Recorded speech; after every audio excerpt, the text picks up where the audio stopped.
माध्यमातून जी आपण यापूर्वीची चळवळ उभी केली आणि मग सांगत होते दादा की खऱ्या अर्थानं पटत नव्हतं की एवढं उत्पादन एका ह्याच्यामधून 100 टनापर्यंत जाईल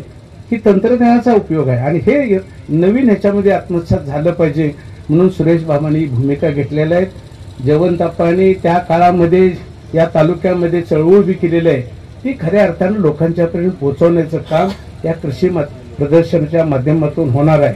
आणि म्हणून हे कृषी प्रदर्शन आयोजन करण्याचा मानस आहे आणि हे कृषी प्रदर्शन खूप असं चांगलं आहे। गिड्डे तर यापूर्वीपासूनच कराड आणि महाराष्ट्रामध्ये परिचित असणारा सर्वांना माहिती आहे। मग अशी कृषी प्रदर्शनाची त्यांनी माहिती खूप चांगली दिलेली आहे आणि माझं मत आहे की आता गजेंद्र पाटील त्यांची कमिटी आहे आणि संचालक मंडळ सर्वांनी प्रत्येक गावामध्ये निरोप द्या आणि याचा जास्तीत जास्त लाभ कसा मिळेल लोकांना, ह्याच्यातून उत्पन्न कसं वाढेल या दृष्टिकोनातून जी आप्पांची जी भूमिका होती सुरेश बाबांनी घेतलेला आहे,